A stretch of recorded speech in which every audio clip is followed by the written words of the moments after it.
Thank you all for coming out to this afternoon's Curators Talk with Kimberly Phillips. First, I want to acknowledge that we're gathering on the traditional territory of the Haudenosaunee and the Anishinaabe. And I'd like to also express gratitude to those that have been living and taking care of the land from the beginning of time, and who continue to do so across Turtle Island. This exhibition has an important connection to place, to family, to land, and so it's important that that we recognize that within this exhibition and beyond. And so last night we opened Deanna's exhibition. It was a wonderful night. Thank you to all those who came out and to those who are here for the first time. And it was clear in that exhibition and the response to it that the work that you're doing and that Deanna is doing is really bringing to light narratives that have a profound impact about, uncovering overlooked narratives, underrepresented stories, and relating those to family, which, I think we can all, relate to all of the difficulties of that, but the love that's related to that as well. And so this talk is an important a series of programs that we have coming up later in the month and in February. And Deanna's show is important in recognition of Black History Month. I know that's a controversial subject for some folks, but I think it's important to acknowledge as we're still, every month is Black History Month, and but it's still important to explore the contemporary positioning of Blackness in Canada, which is often erased and overlooked. And Deanna is exploring these ideas through photography, through film, through the archive, and through reproductive media. And so that relates to the book I have in hand here, which is called Other Places. It's newly published. And it's called, Other Places, Reflections on Media Arts in Canada. And this book we were talking about, this is going to be a key publication. It's available at the front desk, and it's edited by Deanna. So it's really a labor of love for her.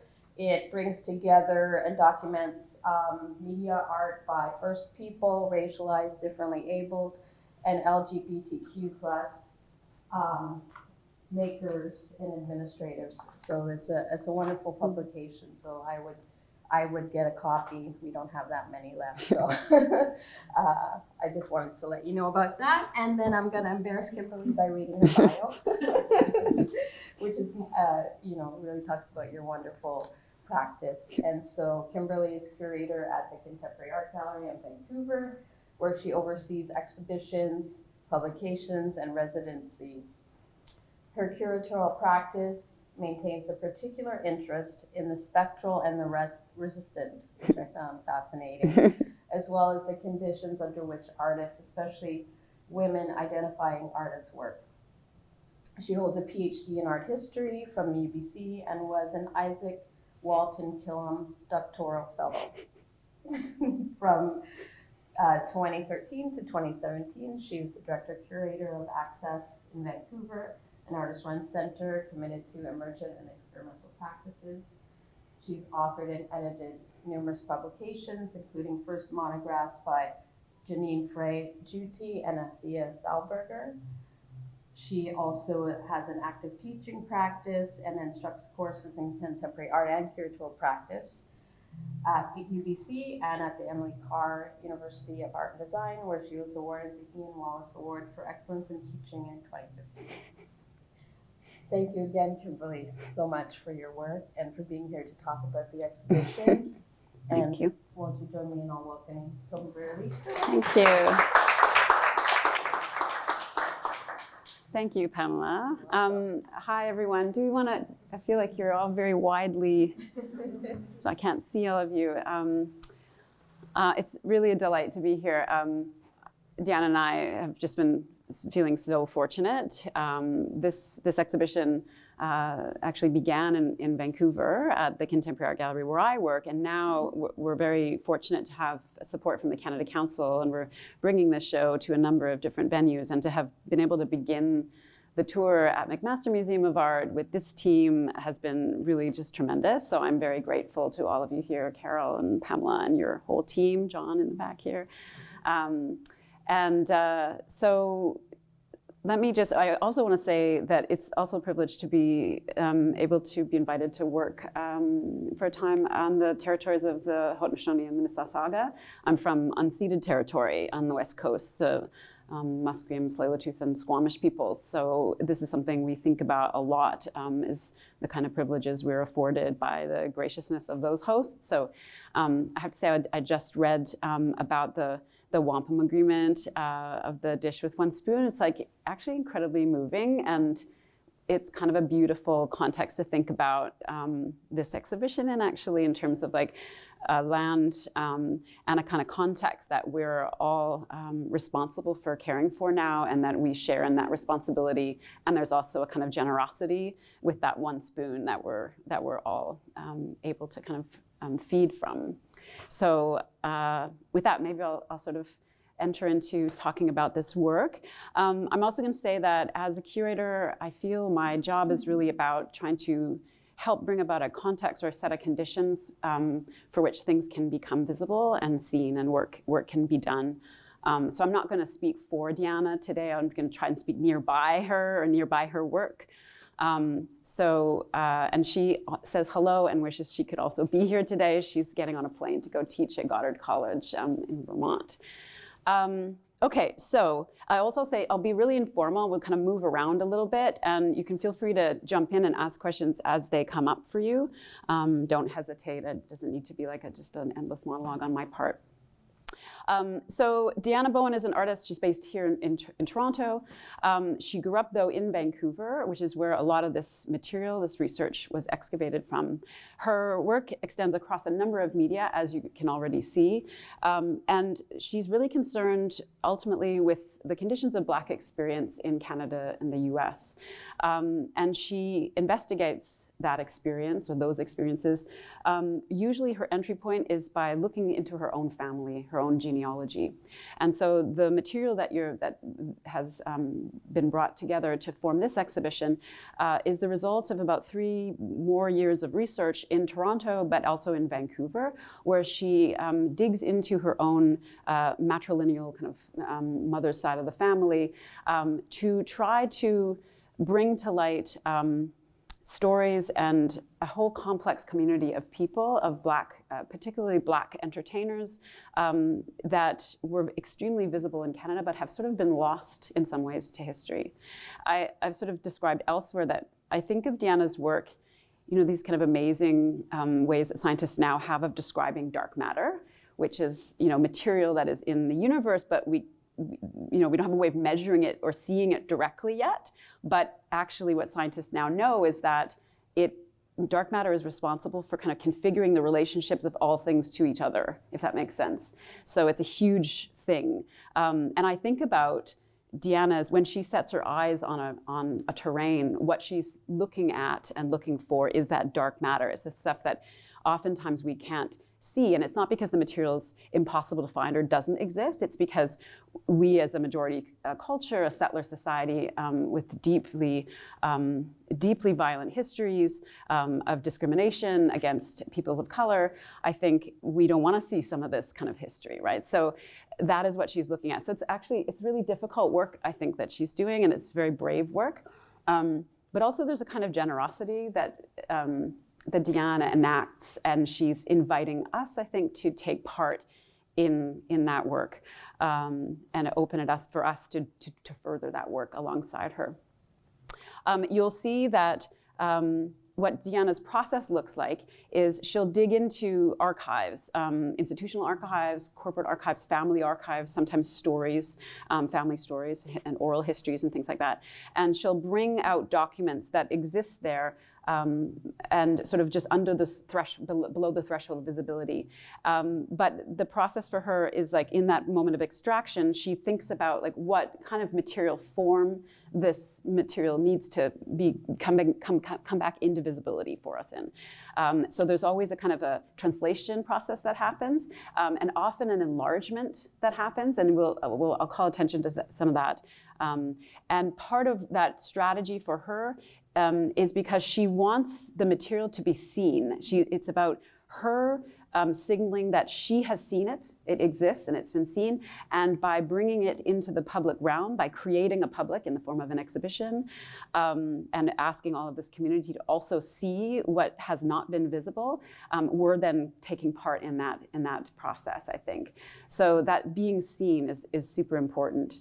And for her, it's a part of finding ways to remap our communities and the stories that we tell about our communities and our histories, to recall the fact that actually a really complicated, vibrant Black community is present, has been present in ways that, you know, a majority narrative perhaps sometimes excludes or kind of occludes. Okay, so what else? I'm going to start with this little work, which is a postcard, which is just around the corner in the other room, and you can feel free to take it, which is sort of in a sense of a chronology, a late object in the exhibition. It pictures the Stratford Hotel, which is a hotel that's still extant today in Vancouver on the edge of Strathcona, the east end of town. And it's a hotel that the Black community would gather in throughout the 40s, 50s, 60s, 70s, which is about the time frame that this exhibition is sort of like the terrain of this exhibition. And on the verso of the postcard, there's a quote, and it says, "I'd just leave it alone. Nobody needs to know about that shit." And this is a quote from Deanna's uncle Danny, and this is his response to her emailed question when she started, the very beginnings of this research, where she was starting to ask questions to her own family about some of the players, some of the family members and friends of family that made up this community of entertainers, dancers, choreographers, singers in Vancouver and in Toronto as well. And the response that she got from her uncle was like, nobody wants to know about that. Like, let's just leave it there, is for me really important because it signals not just a sort of sense of like self-effacement that we don't matter or these stories don't matter, but also it signals a huge amount of grief, I think, and trauma, because a lot of these figures that we'll talk about in the exhibition were subject to incredible amounts of violence, like small violences and large ones.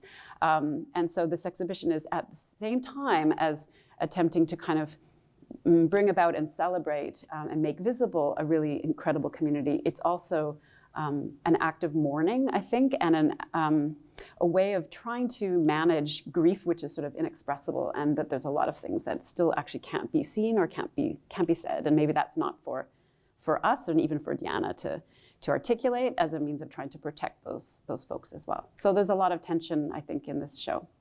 I'm going to start with these two images here, which sort of frame or kind of create a little bit of a dialogue on the title wall. This work is a photograph, and a large photograph of a cast photo of a play called Finian's Rainbow, which was put on in 1952 in Vancouver at this theater called Theater Under the Stars, which is in Stanley Park. It's an open air theater. It's really beloved. It's still going strong now. And over here is a massive enlargement of a spread that was in Maclean's magazine that shows that theater. Why this is important is that two of Deanna's family members were in this play. Oh my God, now I'm totally blanking. Herman Risby, Deanna's great uncle, and also his first cousin, Leonard Gibson, both of whom were dancers, choreographers, actors. And they played roles in this play alongside Eleanor Collins, who's a very well-known, kind of renowned jazz vocalist from Vancouver. And she's, interestingly, kind of the only member of this community that's kind of recalled now in narratives. She's still alive, actually. And the idea here is that, you know, Deanna, a lot of what her strategy is for the show is to think about, like, to remap places where Black people performed and were visible in this community. And they were very visible. I mean, in some ways hyper visible, in that sense of they were really admired, they were in the public eye, but also at the same time discriminated against, often surveilled even, and subject to different kinds of violence. So this is sort of in some ways a kind of a beginning point of the exhibition. And if we come around this corner, one of our interests here was to create a sight line down to the end of this gallery, which is a print. It's a flocked print. It's worth getting kind of close and taking a close look at. It's a print that Deanna made with black flocking, so it's a very kind of absorbent, velvety black. And here Deanna has kind of interpreted the title card of a television show called The Promised Land, which was part of a series, a CBC series called Heritage. And it was in the early 60s that this aired. And again, Leonard Gibson's family members all wrote and produced and performed in this episode. And it tells a story of a community of Black people who originated in Oklahoma and thereabouts in the United States and migrated up into Canada and into northern Alberta to an area called Amber Valley, And Amber Valley settled Amber Valley as a kind of all Black community, and it still exists today. And the way that The Promised Land tells this story is through a kind of musical, right? This is through song and a lot of gospel. But it tells this sort of very idyllic narrative of leaving slavery, leaving persecution from the KKK and coming up to this promised land of Canada and how amazing. But in fact, it actually was not actually that amazing. And when this community arrived in Canada, they were also subject to very intense discrimination here. And a lot of Deanna's other bodies of work, one that just closed actually in the Art Museum in Toronto, takes up this moment of discrimination and a petition that was being circulated in the government to limit Black people from immigrating into Canada. So this, again, there's a kind of tension between this idea of this place being a kind of place of respite and welcome, and then the realities which were actually much, much different. Right behind you here, there's an enormous enlargement of something which was a postage stamp size in the Vancouver Sun. It's an ad for a particular show at the Harlem Nocturne. The Harlem Nocturne was a Black-owned nightclub in Vancouver's quite ethnically diverse East End. It was one of many nightclubs owned by people of color back in the late 50s, early 60s. And Deanna's family member, Ernie King, was the proprietor of this club. His wife also worked there. Her stage name was Choo Choo Williams. Deanna's grandmother and mother both worked at that club. It was sort of like an after-hours spot. A lot of the clubs were at that time. There was a long history in Vancouver of nightclubs not being granted liquor licenses, so it was sort of like a speakeasy, like a lot of clubs were. And it was a really important place of congregation for Black performers, a lot of Black performers coming from the United States and internationally, performing there and then hanging out there afterwards. So really significant site. And so again, Deanna makes this sort of choice to turn something highly insignificant in the newspaper into this, an event essentially on a wall that we cannot miss. But there's another reason too, which sort of relates back to this idea of this promised land, lack of unpromised land, is that the Harlem Nocturne was subject to intense police raids throughout its time, when it was open. A lot of the racially owned clubs were, and the Harlem Nocturne was eventually shut. Was so persecuted by the police that, in fact, Ernie King was brutally beaten by police at one point, and so they eventually sold the club. So what's interesting about this is that the area of town where this club was, and many others, is now the place that is still highly, this kind of moment in the 50s and this sort of argument to what am I saying here? The argument on the half of the city to shut down these clubs or to raid these clubs was the sort of first inclination towards a gentrification of a neighborhood that would continue and still continues to this day, to disperse populations and gentrify. And around the corner here we have a newspaper spread, and it's interesting the way Deanna works in that you look quickly, you're not actually sure what you're looking at, the sort of spread that's enlarged and inverse into the negative. But there's an editorial here in the bottom by a very well-known Vancouver reporter called Jack Wasserman, who kind of was known to walk the beat in the eastern end of town all the time. And he writes about the sort of discrimination that's happening at some of these clubs. And this is the sort of first instance of the slow but very deliberate sort of extraction of populations from those communities, which was really a kind of a death knell to the community was when the Hogan's Alley, which was known as an area with a lot of the city's Black community residing in it, very close to the Harlem Nocturne, was completely destroyed in order to put in a big viaduct out of downtown, a big kind of highway artery. And this is the kind of narrative that Vancouver tells itself, that there are no Black people in Vancouver because that one neighborhood that housed the Black people, the Black community, was destroyed. And in fact, there's a super vibrant Black community in Vancouver, but the narrative tells us that we rehearse kind of tells us something different. If we turn here, we're looking at 3 works that are called Gibson notations. And what I'm gonna do is actually bring us, can we all fit into this tiny little room? Keep these in your mind for 1 second, and I want you to come in here. And I don't need to step in, but I'll ask everybody else to. Leonard Gibson, who was in that Finian's Rainbow play, and also his name is on that Harlem Dog Patch work. He was the choreographer of the dance routines on something called the Eleanor Show, which Eleanor Collins, who the jazz vocalist I mentioned kind of very close to the beginning there, she was asked by the CBC to host a variety show in 1955. She was the first African-Canadian and also first woman to be a host on a nationally broadcast television series in North America. So it was an enormous event. It was filmed on the CBC soundstage in Vancouver. And Leonard Gibson, Deanna's family, was the choreographer and also danced in the dance routines on the variety show. So this is sort of lost to history, except for the fact that CBC owns these reels, and so Deanna went in there and she was able to watch her family on stage.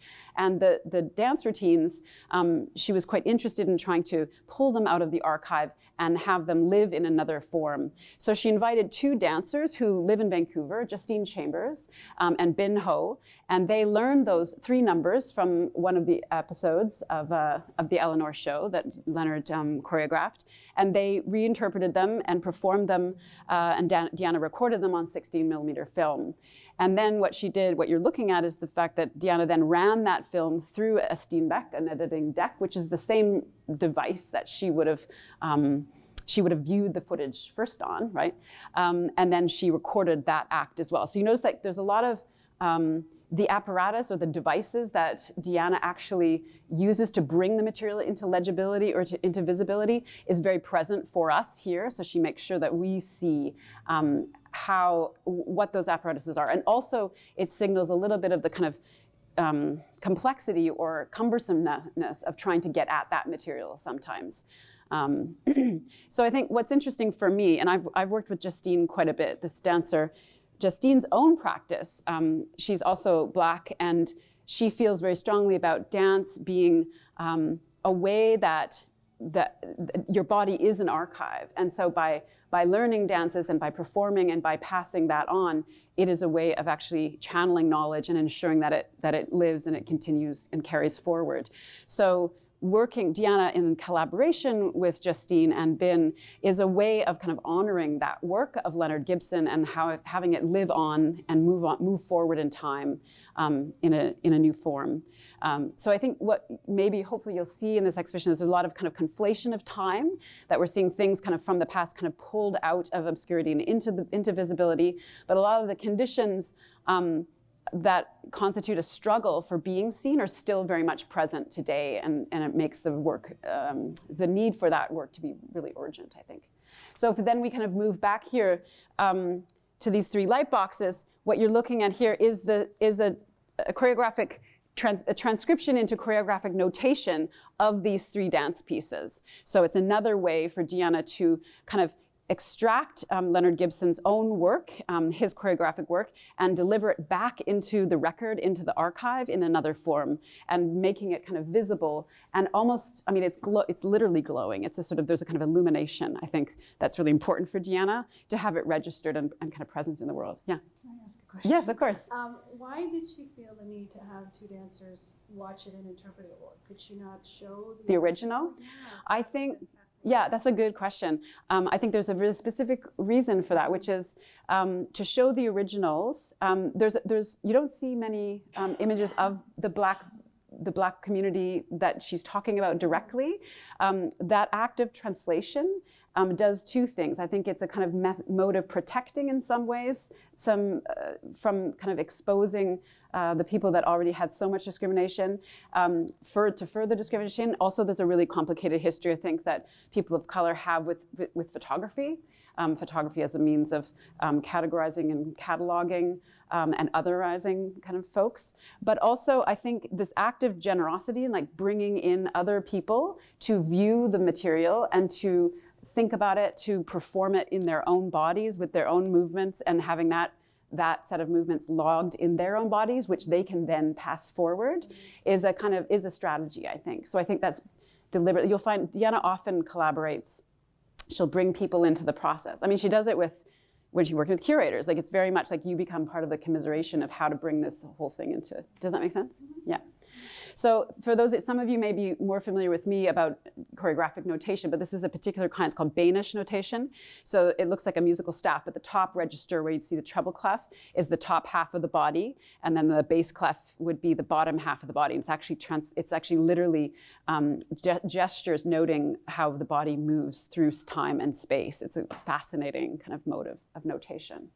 You'll notice that there's a kind of chronology that we decided to kind of hold to when we installed the exhibition, that this room in some senses has earlier work than the room we'll move into in a moment. But these two works, I don't want to stand between them here, refer to a woman whose name is Katherine Dunham, who was an incredibly renowned anthropologist, choreographer, and dance artist. She's an African-American, but her husband was Canadian, and she spent a lot of time in Canada.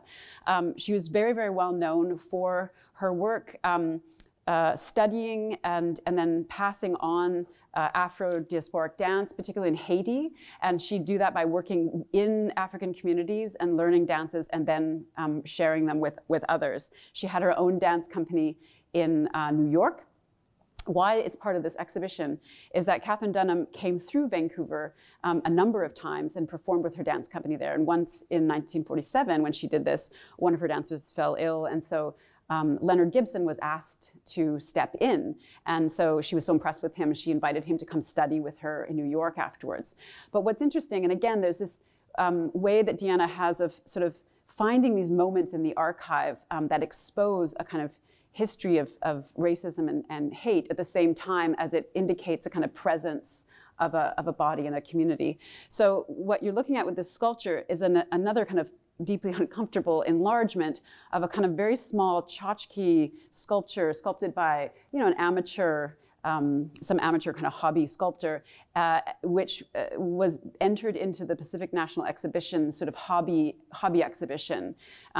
So she sort of stumbled upon this horrendous, in a way, caricature, which describes what we're all, I'm sure, very familiar with, a kind of hypersexualization and otherization that happens with Black bodies. And it's very much linked to this small print on the wall, which itself is an enlargement of Katherine Dunham's, the first page of her FBI dossier, because she actually was tailed by the FBI for many, many years, because she was, as well as being a choreographer and an anthropologist, she was a very active social justice activist and campaigned very, very much about anti-segregation in the United States. So the FBI was watching her for a couple decades. And if you read the sort of typeface here alongside all the sort of chicken scratch, it says, "You'd be gee-whizzed at the after-hour orgies that take place thrice weekly at one of the town's most famous interpretive dance studios." So again, there's sort of like defaming of a very renowned scholar, actually, and this sort of insinuation of kind of sexual deviance in the Black community, in a Black performance community, which was sort of just de rigueur, right, of this time. And these are the things that also kind of exist in the archive, but unless we pull them out, we don't have to confront them, I think. And I think in Canada specifically, we're not so comfortable talking about our history of racism or our present racisms, as it's not part of the narrative, the national narrative, in the same way that maybe it is in the United States. So that, Deanna's very interested in that. There's this really excellent scholar of justice named Thomas Keenan, who Deanna and I were reading a lot of when we were preparing this exhibition. And he says, he's talking a lot about the archive and the notion of evidence. And he says, the event that is documented does not fully coincide with itself. It constitutes a trace, which is pedagogically oriented towards the future. One needs to learn from it. So in other words, that these documents they're not just there for themselves. In fact, they're there to be found, but we have to actually do that active excavation in order for them to have meaning and for us to, what is our job with the past? Like, what do we do? Yeah. Is this in Vancouver or is this in her studio in New York? This was talking about her studio in New York. Yeah. No, I don't think they would have been in Canada. Well, maybe they were. God knows. Come on in here. One thing you'll also maybe notice throughout that there's a lot of black in the exhibition, a lot of different registers of darkness and blackness, and I think that's doing a couple things. It's on the one hand speaking towards the sort of blockages that Deanna would face as she attempted to sort of excavate some of this material, and again, like, it's material she knew she could find, it existed, but depending on who the archivist was, what the institution was, and also even in terms of the Black community, who the kind of gatekeepers to knowledge and stories were, right? I think, so she's thinking about those things and what needs to be overcome in order to bring something into the light, so to speak.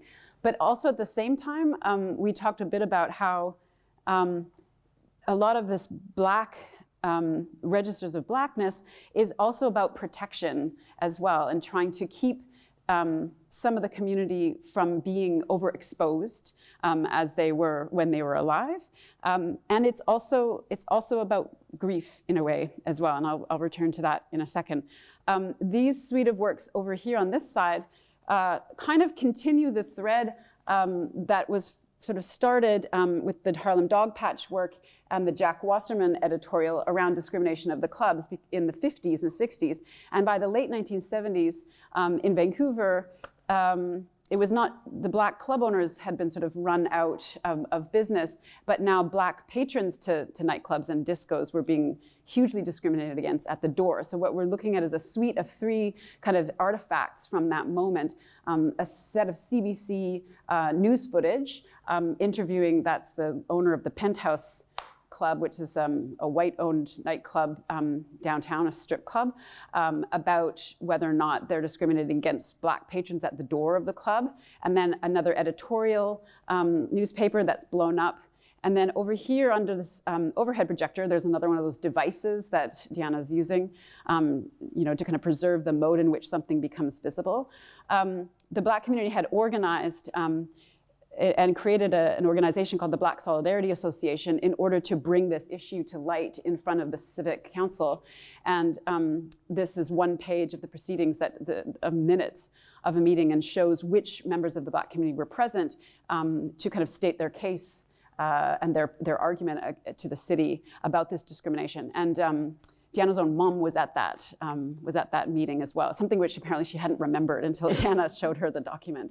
Yeah, you were here. And so that's why, like, stories sometimes are also repressed and then, like, kind of come up slowly and change over time as well.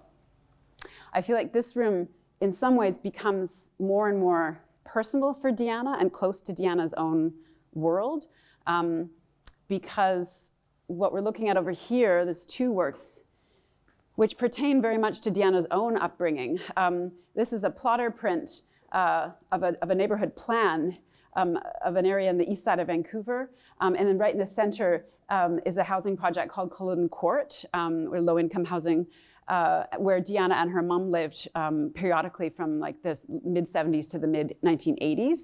So in a way, the way Deanna describes this is that this image sort of describes or maps her whole kind of the extent of her social world at that time as a youth. And a lot of these folks who were part of this exhibition were also part of this world and moved through these spaces as well. This housing project doesn't exist anymore, but as a sort of like interesting kind of nod towards the discourse around art history and photography in its relationship to race. This image called Rupert Lane's After Wall. I don't know how many of you are familiar with the work of Jeff Wall, Here's Deanna's hand holding up a very well-known Jeff Wall work, which is called The Eviction, which is Jeff Wall works in these sort of large formats, and he stages events. And so he's staging a kind of house eviction here in another low-income area of East Vancouver. And in fact, it is this another street where Deanna grew up. And so she places this photograph in the context of the street today. And I think what Deanna's interested in, we've talked about the role that certain photoconceptualists in Vancouver who became very, very renowned and kind of put Vancouver on the map in terms of a place of critical art making in the 1980s and onwards. And the role of certain, particularly white male practitioners, artists, and white critics also, in creating a certain narrative about the city through their images, which in some ways you can argue was another act of kind of occlusion and erasure of kind of complexity, a sort of ethnic complexity, and questions around ethnic or racial tension in the city as well. So Deanna, I think, is interested in asking us to think about how those art histories also are partly culpable for how we remember or don't remember our pasts, and how complex or not those pasts are meant to be. This sort of personal nature of the work continues here. This is a bookwork which records a very lengthy interview that Deanna did with her own mom in 2011. She recorded conversation as she and her mom were driving around the city, which is also an interesting tactic because Jeff Wall is quite famous for a very early work called Landscape Manual, and it's like a conversation and images that he took while he was driving around the city, and it's a kind of mapping exercise. So this, in a way, is another kind of counter mapping exercise where in this book, in this interview, Deanna's mom excavates and calls up a lot of stories that we're talking about today. Deanna has redacted a lot of the information. There's another kind of gesture of sort of protection. And the book has been left open to a double-page spread which shows two pictures of Deanna's granddad, who in his younger years was a traveling preacher. And as he was an older man, he was a porter on the railway system in Vancouver and down the West Coast. And because he'd been a preacher, there was a very highly publicized murder trial, and a young African-American man was convicted and sentenced to hang for murder, and it was actually not clear that he was actually the culprit. And Deanna's grandfather has called in to sit with this young man and hear his last thoughts. And it was, as Deanna's mom describes it, it was an event that sort of undid her grandfather and was the sort of it was an incredibly difficult thing for him to withstand and endure.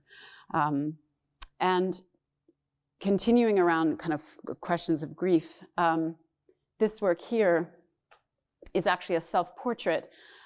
It's called Donna After Image, and it's a self-portrait of Deanna's aunt, Donna, who she didn't really know. She died in 1979 of an overdose, and she was a person who was often in the Stratford Hotel, and Deanna's grandfather apparently would go to look for her in places like this in the downtown east side. And she was somebody who also carried so much grief and so much trauma from a life of repeated sort of victimization from racial violence. And so what's interesting about these two works for me is that it was really important for Deanna to have these people present in this exhibition. And how do you call up and honor their presence in a way that protects them? And when we installed the show in Vancouver, we had a limited amount of plinths to choose from with these vitrine tops.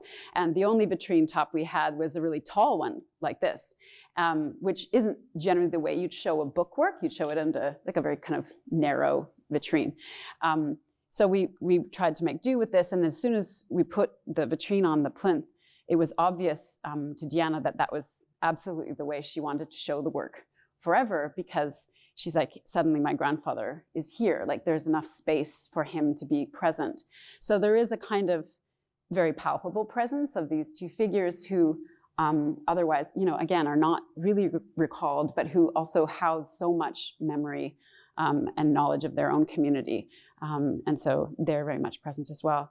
And this work, Covered with the Black Veil, is an interview, another interview Deanna does with her mom speaking about Donna and about stories around Donna and her family. And you'll see that the camera doesn't move. It's trained on a bookshelf in Deanna's mom's house. Picture of Deanna graduating high school in the 80s, which is awesome, with the hair, amazing. And a picture of women gathered at a table, which was a picture taken at Donna's wake after her death. So again, there's a kind of, I think it's interesting that Deanna was telling me that her mom is totally obsessed with clocks. There's like tons of clocks in the house, but there is something about questions of time in this exhibition. And like I said before, a kind of collapse or a folding of time, and how significant, what kind of a weapon time can be, as well as, when you pull it open and show that, things which were urgent or traumatic in the past are still with us now. I think that's it's an important part of how she's understanding her work. The final work that I'll talk about in the exhibition is what's behind you here. This is a kind of a separate body of work, but it's definitely connected to this Vancouver research. It's called On Trial, The Long Doorway, and we're seeing a 4-channel video installation, which is the record of a process that Deanna went through, which came to light at Mercer Union in Toronto. And it began with, it revolves around a teledrama, a CBC teledrama that was written and performed or recorded live to television in 1955. And it tells a story, the episode tells a story of a young Black public defender, a lawyer, who was tasked with representing a white student from U of T who apparently, who was charged with assaulting a Black student from U of T, a rising basketball player. So the story is incredible, actually, to be told on the CBC in 1955. And Deanna was really fascinated by it because it's a story that clearly kind of takes up race in Canada, about Canada, which is not something we see often. But also for Deanna as well, like always, there's a tie to her own family. Her great uncle Herman Risby played a supporting role in that play, in that teleplay. And so when Deanna went to go find this at the CBRC archives, it was interesting that it was conspicuously absent. It's the only episode of that whole series that doesn't exist. There was no physical trace of the cellulose of the reel. So she ferreted out the script from the Queen's University archives, and then she had some sketchy set design. So what she did was she decided to restage the play in the exhibition space of Mercer Union, and she hired 5 Black Toronto-based actors to inhabit the roles, and that they would go through the play. Interestingly, she decided that the women actresses would take on the male roles, and the men would play the female roles in the play, because you'll see if you kind of read the play or watch, the female roles are like eye-rollingly pathetic, as you know, there's like the shrew old lady, and then there's the simpering sort of wife. So she was interested in sort of really complicating that. But what happened, what the point of the exercise was not simply to kind of rehearse the play, but to really rehearse and open up or excavate and have each of the actors question and kind of chew through what it meant to inhabit those positionalities from their own positions in the contemporary world as Black subjects as well.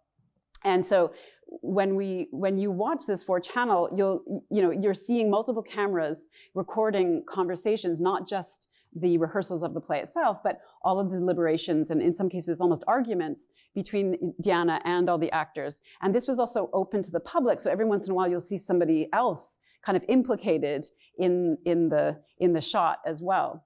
And Pamela, you'll remind me of the date, but we're going to show April 3rd. We're going to show a screening of a single edit of the restaging at the Black Box Theatre here on campus. Right. And Deanna will be present for that with Selena Montevoru, who is media studies, communications professor here at McMaster, and they're going to talk and sort of unpack that more closely. So I think what's interesting is that the play itself doesn't actually resolve. Like, you never learn the verdict of the trial or anything in the story. The story doesn't sort of end in that way. And certainly in the work, we are asked to sort of navigate a really complex and dense terrain along with those who participated at Mercer Union. And there is no real resolution to, like, you know, what is Blackness in Canada? Like, how does class like intersect with race, which was very much sort of part of this as well. So what I like about this is that, again, the sense of generosity of, like, Deanna's strategy of bringing in others to do that work with her, and to then carry that work outside, that singular experience outwards into the world. So I think, you know, our decision to kind of fold all this together into one exhibition was very much part of that, as a signal that this contemporary work is very much the same set of strategies and actions as some of the historic sort of archiving and excavations. So does that give us a bit of a starting point? We're almost at time. Okay. If people don't mind staying a little later, if you have questions. Yeah, I'm here and happy to try to open up any further. And we'll turn things back on if you want to stay and have more of a listen to things. That was incredible. Thank you so much. Thank you.